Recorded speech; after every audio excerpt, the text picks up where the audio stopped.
Hey everyone, it's Joe Waxman, and I'm back with another video. This morning, I want to talk about the chart and persona of Ralph Waldo Emerson, renowned essayist, philosopher, poet, thinker. I'm going to share my screen. I've read some of his essays, and I actually have a book of his collection of essays, and he's brilliant. I mean, he's a genius. His self-reliance essays, one of the best things ever written. And if you haven't read it, please do yourself a favor and go read Self-Reliance. It's insanely good. I mean, the guy's, he's a sage. I mean, he's a literary sage. He's such a wise, evolved human being. So, I mean, I think he's really worthy of consideration. And so, yeah, he was born May 25th, 1803. That's a long time ago. 3:15 p.m. in Boston, Massachusetts. Okay. He's a fellow Gemini sun in the 8th quadrant, 9th whole sign house. So we're getting 8th and 9th significations here. 8th, like myself, I'm an 8th house sun, fully in the 8th. But 8th house Gemini suns, man, love to dig deep and then expose all the hidden secrets of life. There's really a combination for because Geminis love to communicate, and Geminis love to, don't give your secrets to a Gemini.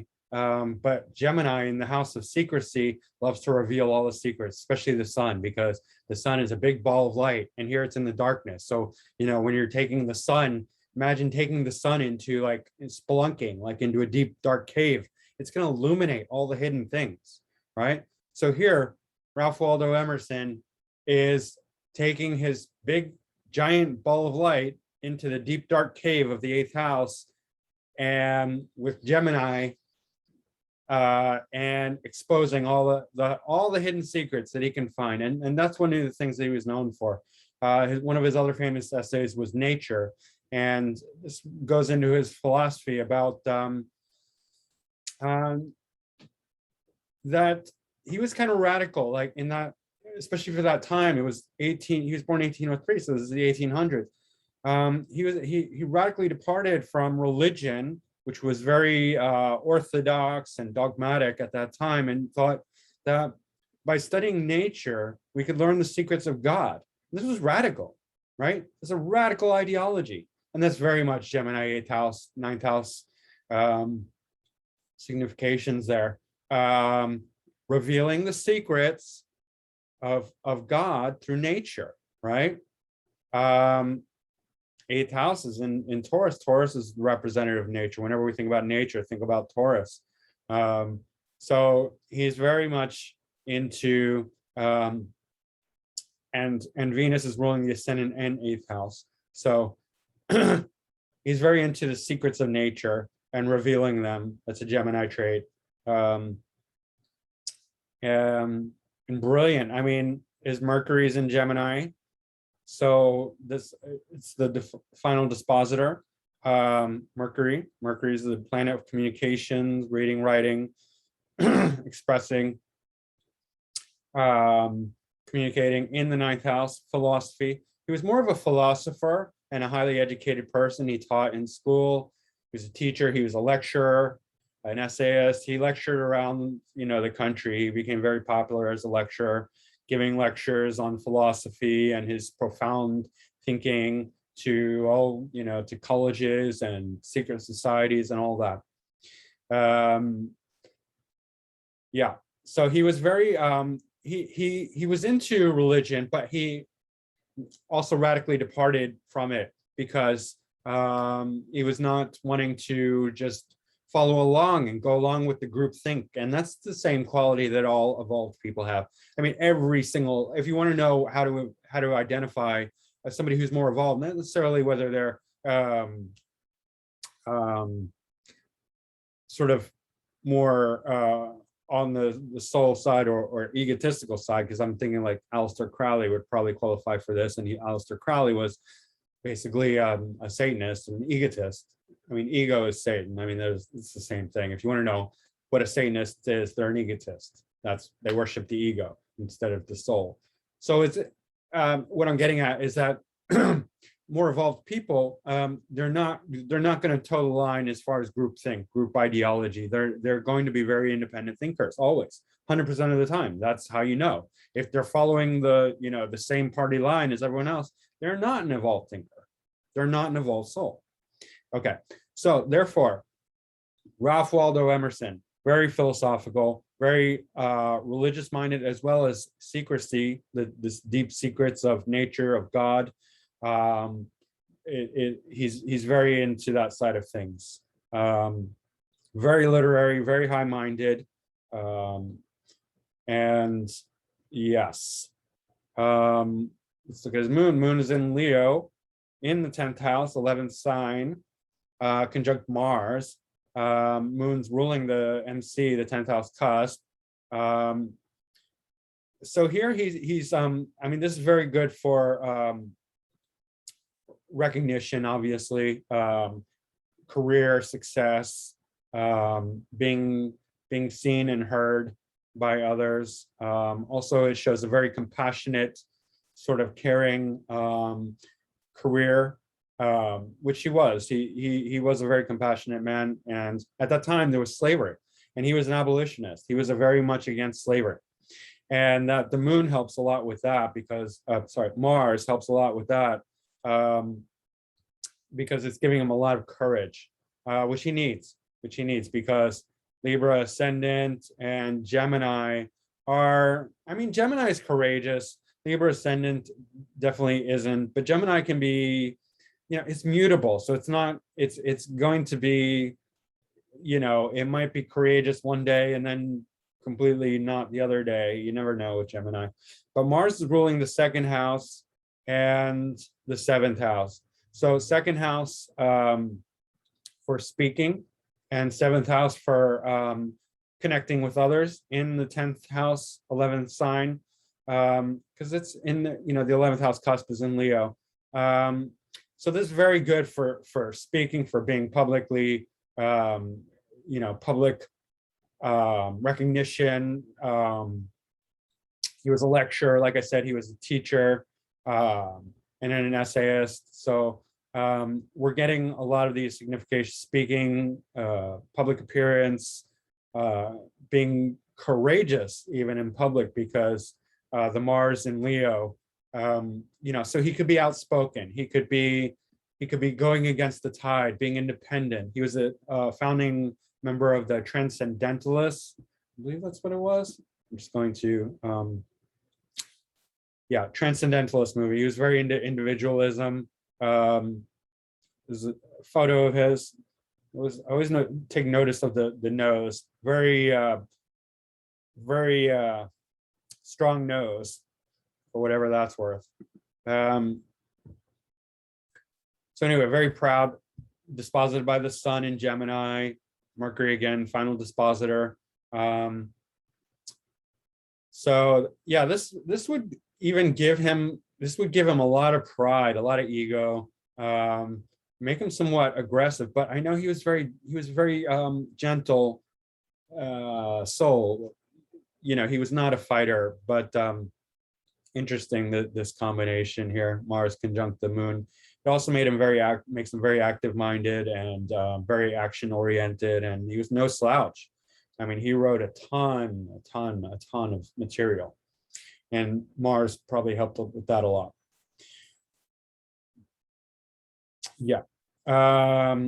Libra ascendant, excellent for, literature, for intellectualism, for speaking, for moving around in the world. Libra is the excellent, it's like the ultimate people person sign, right? If you want to know how to navigate in the world of people, ask a Libra. They'll tell you. They just know how to communicate with people. They know how to, they're the sign of balance. So they know how to navigate in the world of others, in the world of people. So naturally, he's going to be very good at speaking, at public relations, at you know, getting his point across without making enemies, because Libra deals with equal relationships. It's not trying to dominate. It's not trying to serve. It's not trying to fight. It's trying to be equal and create peace wherever it goes. This positor Venus is in Aries, but so yeah, it's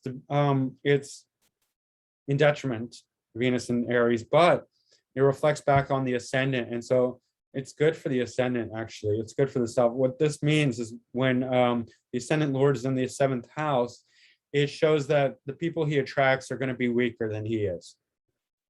Okay, so sometimes depending on the planet, this is very good for counseling type person, where a person is attracting people who are weaker than them, and because they're in a stronger position, they can counsel them. But here it's just generally, you know, it's good for relating to others, because Aries is very inspirational speaker. And even though Venus is not too great in Aries, it's still good for speaking. It's still good for relating with others if other factors are strong here. And we have, you know, we have other factors that are strong, which we haven't even covered all of them. But, you know, the sun and then Mercury in Gemini, with the sun in Gemini, is very strong. For instance, just to give you some comparison, if sun is in Gemini, but Mercury is in Taurus, that's not so great for speaking, because then the dispositor of the sun is in the 12th from the sun, and therefore the communication between the sun and its dispositor is not great, and therefore speaking is less powerful. It's not as strong, because Mercury is all about Mercury Gemini is all about communication. And so there's like a hidden aspect there. And this is actually my position. And that's why sometimes like right now, like words are escaping me, probably because I'm touching into that energy, right? So when I don't think too much about it, it's okay. But sometimes I can get caught up on my own words. And that's less likely with the Mercury in Gemini, where it's in its own domicile. You know, Mercury is much stronger in Gemini than it is in Taurus. And because the sun has a good relationship being in the same sign, Mercury is not combust here either. Neither is Venus. So his there's nothing combust here. So he's very calm minded when nothing is combust, because combustion makes an irritation. It's a burnout. Like, so when planets are combust the sun, the person, depending on the planet, suffers from burnout easily, and they become overly irritated. And you can see it, like whenever a person with a combust planet is overworked, overexcited, or just, you know, bothered in some way, they're going to be very irritable, you know, and you want to stay away from them at that time. But he's very calm. He's not having any combustion problems. What else? Okay, Venus is ruling the 8th house as well as the 1st house. So here he's going into communication with others. But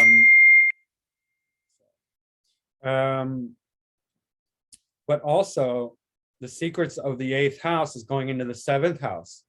So again, revealing the secrets. And that's one of the things that he was known for, was this idea of that we don't need the classical interpretation of religion and God in order to connect with God, that we could just sit in nature and connect with God in that way.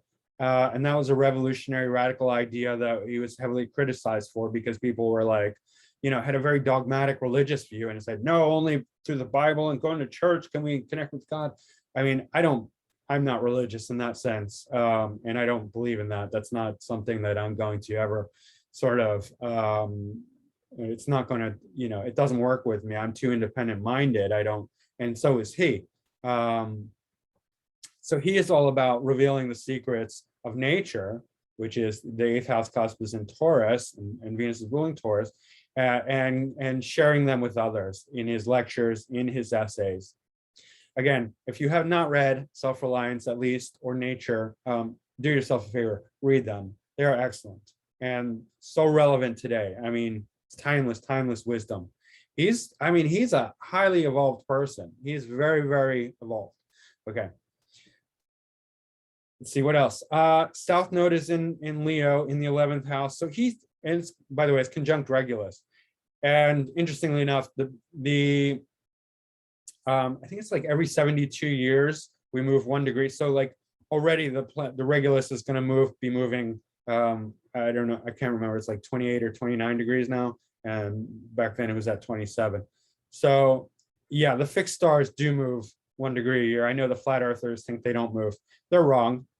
Flat Earth is a stupid ideology and it's full of stupid idiots. So take that for what it's worth. Anyway, the whole solar system is 3D and it moves and it's there and it's not, we're not in some bubble, God, Jesus bubble and, you know, center of the universe, crap, garbage on pancake, flat Earth. Give me a break. Stupid idiots. Anyway, South Node is conjunct Regulus, which is, you know, the heart of the lion, in Leo, in the 11th house. So this is fantastic for career success, for popularity, for groups, networks. And even though it took him some time to gain success, literary success, it still was, you know, he still was, you know, quite famous at a relatively young age, right? He did have sun with some 8th house significations, and that's 8th house is going to hide the sun. It's going to hide the personality to a large degree. But he had, you know, Mercury, that's out of the 8th house. Mercury's clearly in the 9th. Sun and Mars in Leo in the 10th. So these are all adding to his fame, to his recognition. Nevertheless, his fame did grow as he got older. It took him a little bit of time, but these planets definitely helped. The South Node, Moon, the Mars in Leo, right?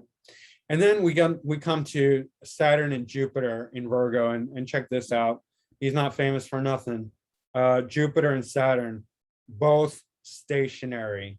It's unusual to have 2 planets, let alone in one sign, and they're both incredibly slow. That means very, very powerful, very, very powerful. And his Mercury's out of bounds. So let's look at that. Okay, Virgo. First of all, Virgo's the sign of, you know, the intellectual, the literary, the very refined mind, you know, working towards all the academia. You know, when I think of academia, I think of Virgo. I mean, yeah, you could say, you know, 9th house, Jupiter, sure, that plays into it definitely. But like purely like literary academia, and he was also a poet, by the way. That's what I think of Virgo, right? Mercury exalts in Virgo, and it's in domicile in Virgo. But here we have Jupiter and Saturn in Virgo, the 2 farthest out planets that we can still see with the naked eye. So they have a very high-minded, authoritarian, you know, wise wisdom, leadership, you know, the ceiling, if you will, the glass ceiling of society. You know, we're not talking about like Uranus, Neptune, Pluto, which is outside of, those are spiritual planets. Those are energetic. They're outside of the realm of society, of the physical realm. They're not physical planets. Saturn represents the limitation of this physical world. That's why Saturn is the glass ceiling of the world. We can go beyond Saturn, but Saturn still represents that glass ceiling of the physical realm. So Jupiter and Saturn together are the roof, the ceiling, the highest. And here they're in Virgo, the literary, the academia, you know, for writing, for the intellect, for philosophizing. This is excellent. It's also in the 12th house. 12th house is excellent for creativity, for writing, for the subconscious, right? So here we're bringing in the spiritual element into the academic as well as the philosophical. We're tying in, wisdom and high-mindedness and creativity and writing into all that.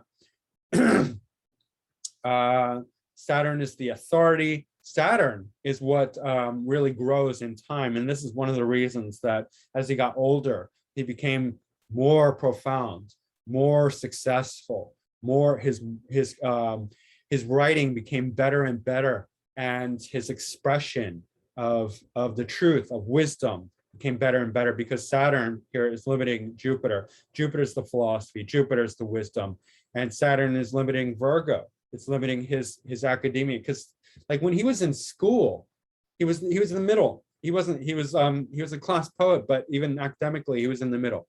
So he was not like born a genius like some people are, right? I don't know who, maybe Tesla. I don't know Tesla's childhood, but he was not automatic. Like it took him time, and that's Saturn in Virgo. It's Saturn conjunct Jupiter. So the Saturn is bringing in the time element and making him really work hard towards mastery. But these are both stationary planets in Virgo, ruled by Mercury in Gemini. So Mercury, the dispositor, is in very good dignity in the 9th house. So we're getting like so much, we're getting Mercury, we're getting Jupiter, we're getting Saturn, we're getting Gemini and Virgo. We're getting all these academic, philosophical, and spiritual aspects all together, right? And Jupiter is square the dispositor Mercury. The square aspect is, it's tightly square, so it's worth mentioning. The square aspect is difficult, and Jupiter to Mercury creates a sort of, I have Jupiter conjunct Mercury wide, but still, it creates a very philosophical mind, but Mercury can lose a detail, lose focus. But here, because Mercury is in really good dignity, I think it's okay. And the square, Saturn is here contracting Jupiter, because Saturn contracts, Jupiter expands. Saturn is making Jupiter work really hard. Saturn is making the Virgo element really mature and well developed. So even though, probably when he was young, he could be a little bit sloppy. He could, tend towards the philosophy and lose out on the Mercury, this tight-minded mercurial, focus. But, these are still in Virgo. We still get a lot of it. We still get a lot of that mercurial focus, right? Especially as he gets older. So essentially, he's taking the philosophy and the intellect and the wisdom and the spirituality to very high elevation, because these are stationary, right? They're so powerful. A stationary planet is the most powerful, the most potent, okay? And this Mercury is out of bounds, and out of bounds planets are also very unique, because they can just go, interestingly enough, it's out of bounds to the same degree as it is out of bounds at the same number, what is it, minutes, degrees, out of bounds in the same degree. Same degree in Gemini, out of bounds 25 degrees, 25, 25. Jupiter at 25, okay? Nodes at 27, Venus at 27. We're getting a lot of high numbers here. Neptune at 22. Anyway, out of bounds planets just go further than they go out of bounds. They go to places that other people wouldn't go. It's unexplored territory, and it's very unique usually. So we're getting this out of bounds Mercury in domicile in Gemini in the 9th house, very high elevated, very academic, philosophical, religious, spiritual, and then this Jupiter and Saturn and Virgo. The intellect of this guy is just extremely profound, especially as he gets older. Interestingly enough, the Mercury and Jupiter connection, he did suffer from, I think it's aphasia, where he lost his mind towards the end of his life, and he wasn't that old. His memory, he would lose his memory. So that's a very much a Jupiter Mercury kind of square, or contact, hard contact. because Jupiter is expanding the intellect. And then if you can imagine, if Mercury, which is the mind, the intellect, gets overly expanded, it's going to forget, and it's just going to become too big. And that's the negative side of Jupiter. Jupiter has a negative side, and that it's overly expansive, right? You can just expand out into infinity. You become very philosophical, but you can lose details in doing so, right? You lose the memory, you lose the details. Okay. Pluto is square the sun, Pluto in Pisces. This is also a very spiritual aspect, because even though it's a square, Pluto's in Pisces, and Pluto is a very spiritual planet. It's the most spiritual because it's the farthest out, right? As far as planets, and we're talking about. Pluto square the sun, and especially with the 8th house, is going to make him, give him very, a powerful psyche, like psychological understanding, occult wisdom, occult knowledge. There can be a destructive quality also to his personality, rebellious, transformative, deeply. This is 5th house, but 6th house as well. So 5th house has a very strong spiritual significance, in fact, dealing with scriptures, because it's trine to the 9th. Scriptures, spiritual traditions, things like that. So he definitely has a lot of spiritual significations. Sun is also trine Uranus in the 12th house. So radical again. And we get this nice the sextile with Mars and Moon to the Sun.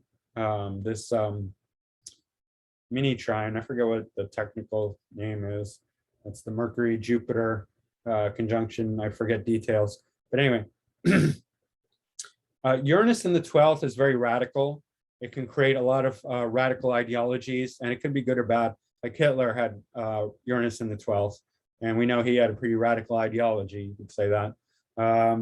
So Uranus in the 12th is good. It's very good for intuition. It's very powerful for being independent-minded, although it can take time. It's not going to come out in the personality. It's going to come out more in the hidden motivations, And like I said, he was an abolitionist. He spoke out against slavery. And that took some time, but that desire, that inclination was there. He spoke out against, formalized religion and the dogmatism of religion, so he believed in, and also in Libra, like the freedom, the equality for all, for, slavery, abomination to anyone with a clear mind and heart, soul, Jupiter in the 12th, by the way, is very lucky and very protective. So what else? Neptune in the 2nd, very spiritual in his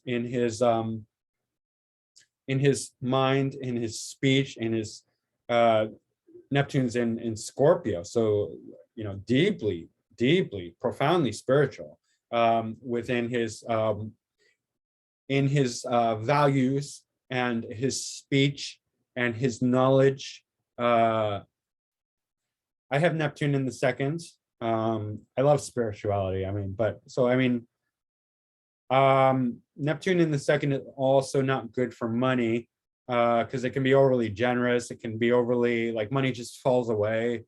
It's just too ethereal, spiritual, kind of a planet to be in the 2nd house. But money also comes in magically. So money can come and go without your control. It's just like the ocean, ebbing, flowing. But this creates a very spiritual mindset. It's also trine the MC.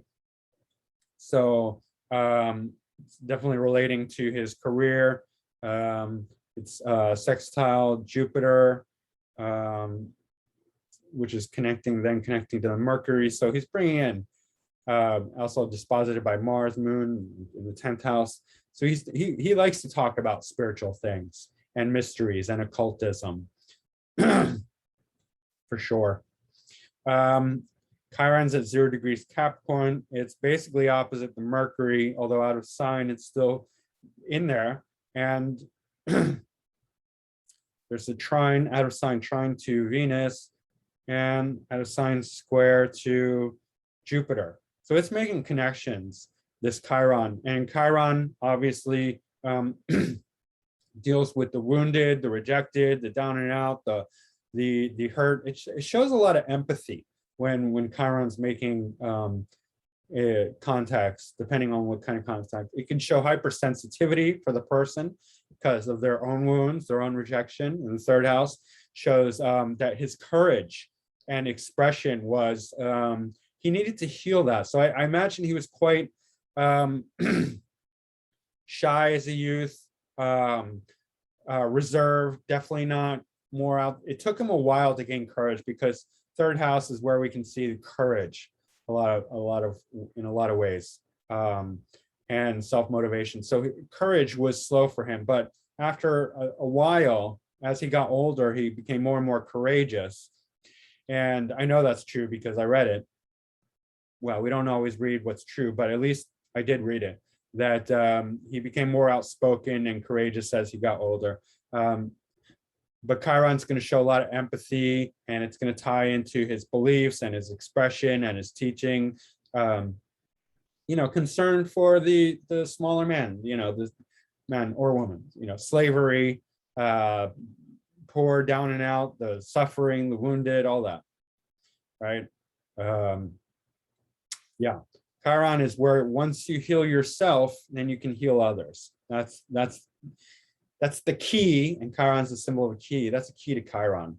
So yeah, it's a very significant little planetoid, asteroid thing. Anyway, North Node in the 5th house. As he got older, initially he was more of a speaker, a teacher and a speaker, and then as he got older, he became more of a renowned essayist and thinker. So his writings definitely developed as he got older. Saturn, the dispositor, is in Virgo. So there's something about, the North Node. I mean, obviously North Node takes time anyway, but his creativity, his intellectual pursuits definitely grew over time, right?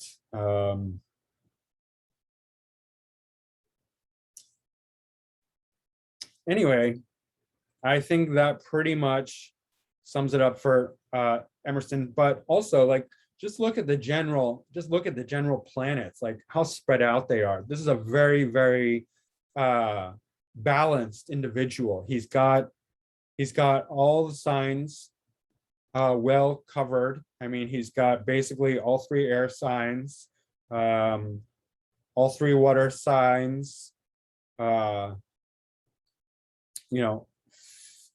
of the fire signs, earth, 2 of the earth signs. Well, he's got all the signs basically, well, not planets in all the signs, but all the elements well represented, and very spread out between upper half and lower half. He's more upper half the chart, but he's very balanced and that's why he could write all these essays, and he could vary them on very different topics. And he was basically kind of a literary Renaissance man. Very diverse, very intelligent, very wise, very spiritually evolved soul. And again, Self-Reliance is one of the best essays ever written. I'll say that. Okay, so go ahead and read it. It's worth your time.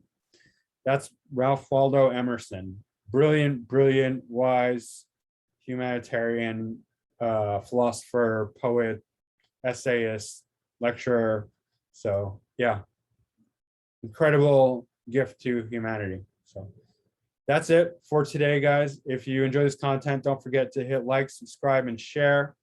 And I will see you soon. Go to my website, macroastrology.com, if you want to book a reading. And yeah, and if you have any suggestions for me, write them in the comments below. Thanks, guys. I'll see you soon.